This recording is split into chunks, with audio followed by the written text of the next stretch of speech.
Give, and it will be given to you. Good measure, pressed down, shaken together, and running over, will be poured into your lap. For with the measure you use, it will be measured to you. These are words by Jesus to his followers. Luke chapter 6:38, the NIV version. This is Let's Talk, and this morning I want to continue talking about the Lordship of Jesus Christ. The Lordship of Jesus Christ. I would suppose this would be a part two to the topic of Jesus lording over his people.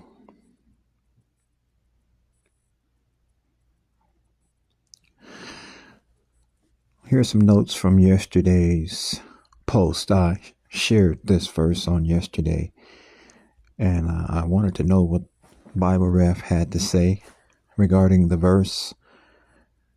And the commentator did well, I think. Let me read something here. I want to say that the reading is not that lengthy. Let's just go ahead and get some reading under our belt about this verse, this passage. Like I say, Luke chapter 6 and verse 38, I believe. Luke chapter 6, verse 38. Here's what the commentator had to say. And good morning, by the way. It is Monday morning. I know that many of you are preparing for your day. I trust that all is well with you.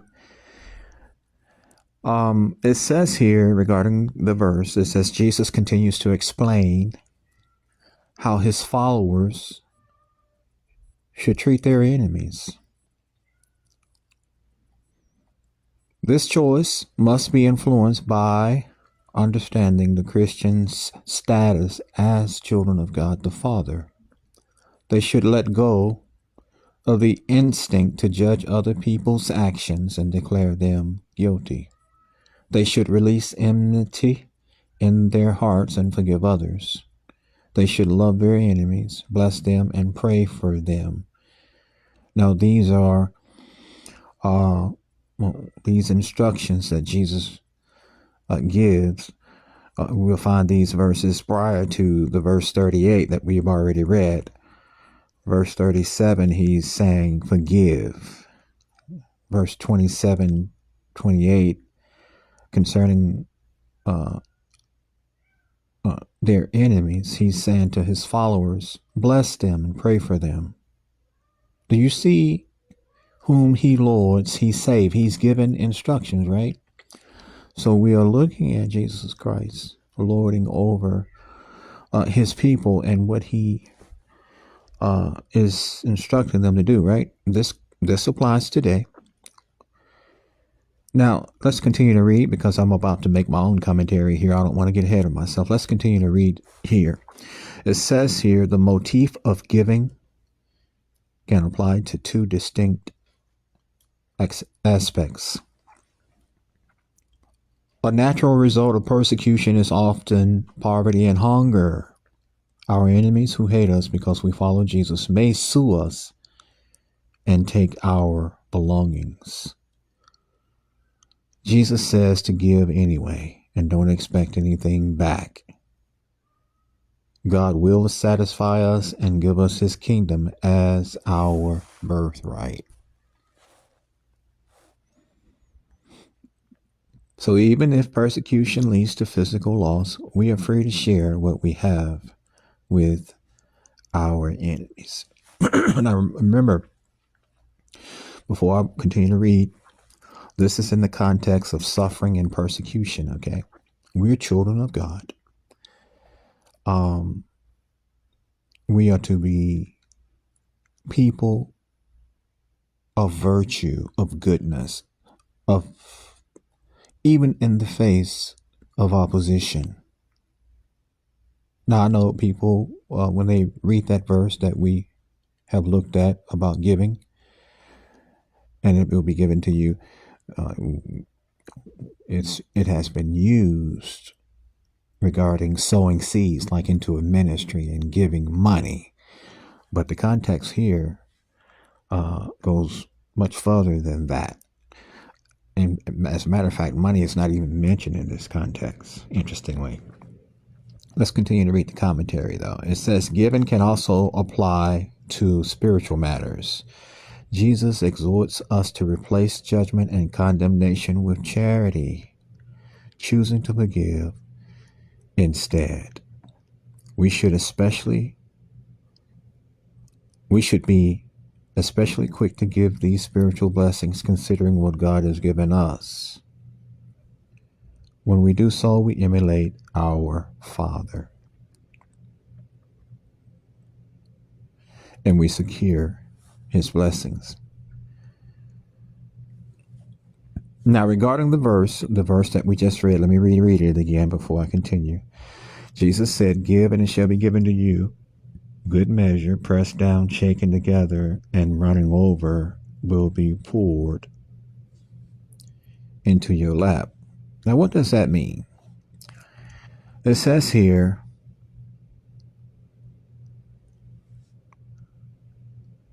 the image, that is, giving, and it will be given to you.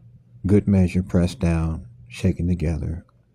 One translation says, men give into your lap. It says here, the image is that of a container being filled, then tapped and shaken so the contents settle, with even more poured on top so the excess spills over into the folds of a person's robe. You know how it is. You pour something in a container and you shake it up, okay, because you want to pour more in there. If you shake it up, everything, you're getting the air out, right? And the contents settle. And then now you can put some more on top of that, right? And you just keep pouring and pouring in until the content fills to the brim, and you just keep pouring until it runs over. And it says here, until it runs over into the folds of your lap. That's interesting. Jesus even promises that if we must walk away from homes and family for his sake, he will give us a new family. Ultimately, God promised us more than we could ask or imagine in eternity. This often works itself out in practical ways. Those who are kind and generous often find others are more sensitive to their needs.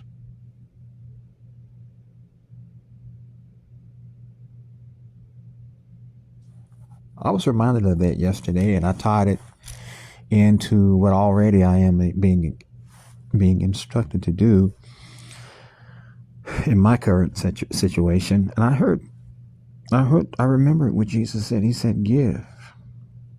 And this is not the first time this verse I was reminded of this verse. He said, give. And so I said, well, let me look at that. Let me look at that. And then, of course, one other verse came to mind to encourage me. I share wherever I am. You can go to my wall and see where I'm at. The commenters, based on what I'm posting. I was reminded of this also yesterday. The verse that says, delight yourself also in the Lord, and he shall give you the desires of your heart. This is in Psalm 37. Commit your way to the Lord, trust also in him, and he shall bring it to pass. I was reminded of that yesterday. And that's what the Bible is for. When you are walking with the Lord and you stay with him and you're walking in the Spirit, there's plenty of Bible to keep you encouraged, to give you instructions. And that also helps keep you obeying. Listen, we are to obey the Spirit and be led by the Spirit, right? We're not to grieve him nor quench him, right? But we're also supposed to obey the Scripture. We are to obey the Spirit and obey the Scripture. These two work together. When the Scripture comes to remind you of what Jesus said, then He gives you the ability to obey and walk in that, right? And so this is something that will help me today to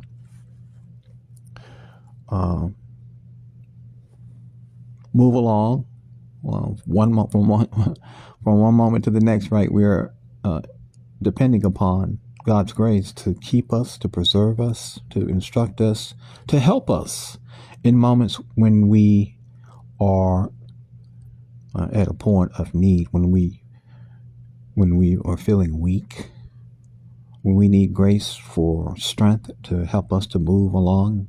You know what I love, you know what I enjoy. I love it. You know, walking with the Lord. He keeps us company when we are alone. Listen, I love being around people when it's time to be around people. And I enjoy being alone. I can do alone.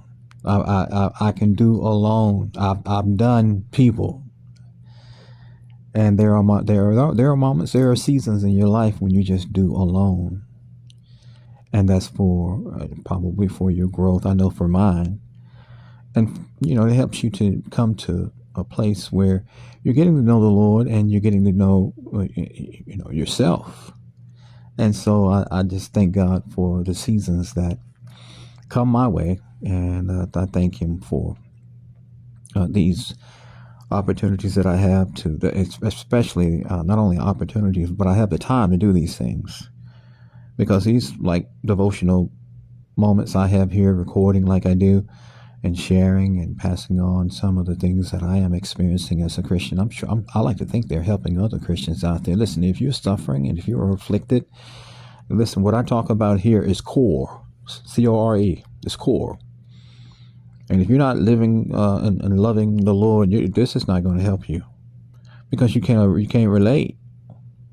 If you're not suffering, if you're not afflicted, if you're not really like loving Jesus, if you're not walking in the Word, if you don't love the Lord, none of what I'm saying is going to interest you.